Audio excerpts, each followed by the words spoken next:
Oi oi, it's your boy Hawker back with another video, this time looking at FaZe's 3-man apartment stack on a full gun round coming from the Road to Rio. If you guys have been keeping up with the Road to Rio recently, you'll know that FaZe Clan have definitely been drinking their Coke Zeros. They definitely haven't been feeling any pressure as they were able to go 7-0 in their group.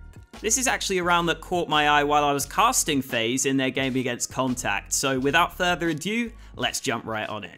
You guys know when you're playing matchmaking and no one calls their spots at the start of the game and you end up all going to the same spot? That's almost what happens for FaZe in this round, as they end up with 3 players playing the apartments. To start with, both coldzera and Olof go ahead and play in the apps. They set up this crossfire to try and catch any players out.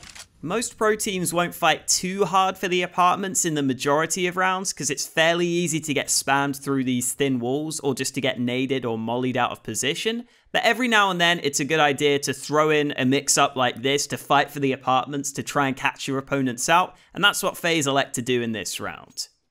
The real surprise though comes when Brokey, who has the AWP in this round, smokes top mid and then decides to push into Boiler and play close in the apartments to help his teammates.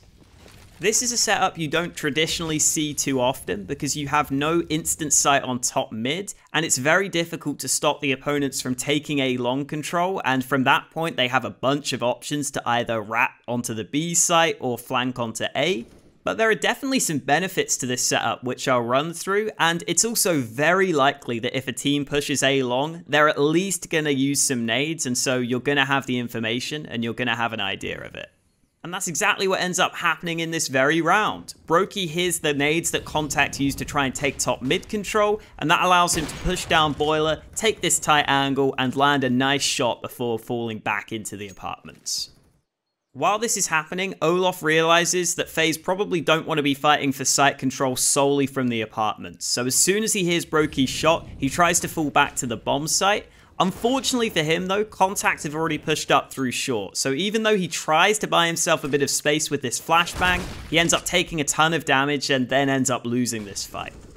When switching over to Otto's POV, we can actually see that this flashbang could have worked okay if Olof timed his jump a bit better, but he jumped before the flashbang popped, which is what allowed Otto to do so much initial damage and then hunt down this easy kill, even with the Galil. Despite Olof dying, the remaining FaZe players stacked in the apartments continue to do well in this round. coldzera just stays in the apartments holding the stairs, which makes perfect sense in this scenario, especially because think about this from Ships' POV. He's just heard 2 players running back from the apartments, one of which he knows is an AWP, and he can hear Brokey running away at the end here. So of course Ships is going to try and swing on this man, who he thinks is just running away, who he thinks isn't ready for him, and then coldzera is just here to get an easy kill on an unsuspecting Ships. Meanwhile, Brokey is trying to fall back to help Olof fight for the site from apartments. He also throws this flashbang to try and help Olof fight any players at A long, and potentially to peek with the AWP from apartments himself and to help Olof in these battles, but that doesn't end up happening and he ends up getting a little bit lucky to get his dig out and get this kill. This is where I'm going to go ahead and quickly pause this round and talk about some of the cool stuff about this setup. The first one being, look at how much utility FaZe have left for this retake. coldzera was playing in the apartments, so he didn't have to use any of his nades controlling top mid early, he didn't even have to use his smoke, so he's got a full set of utility, and there are also nades on the other players. This is going to really help on the retake, where just a molly for pit or a smoke for a certain position can make a big difference. Secondly, look at where Esperanto has to plant the bomb because they don't have apartments control. He can't plant default without having apps, so he has to plant awkwardly on the bomb site, and this limits the T-side options significantly. Contact now can't play this bomb from short, it's much more difficult to see it from mini pit, and overall it just decreases the ability for Contact to play the post plant. I'm sure some of you might counter this by saying Contact could play the bomb from A long, but I think this is a more awkward position and angle to be playing the bomb from, and Rain is also very quick on this rotate over from B to clear out A long and to make sure this isn't really an option. Finally, without apartments control, I think it's worth talking about the positions that Contact can be playing from. They can only really be playing from short, where they can't see the bomb site itself, and then some other positions like graveyard, pit, and mini pit. And some of these spots can definitely just be cleared out with one Molotov, and so with so many nades, FaZe are going to cut down on the positions that Contact are going to be playing very quickly. And all these factors largely play out in the retake. coldzera uses his flashbang to help clear short, and then sacrifices himself to throw this Molotov into pit to clear out this player.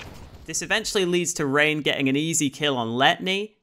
And even though it's a bit awkward at the end here, with FaZe taking a long time to figure out Esperanto's in the mini pit, once they figure out where Esperanto is, he has to wide swing to try and see this bomb on the site, and that makes it much easier for FaZe to just hold this down, get this kill, and win the round. If you guys made it to the end of this video, thank you very much for watching. There was a lot to talk about in this one round, which is why we went all the way over the 5-minute mark. Make sure to like, subscribe, all that good stuff. Oh, also, follow me on Twitter and Instagram. Links in the description. My name's Hawker, and I'll catch you next time.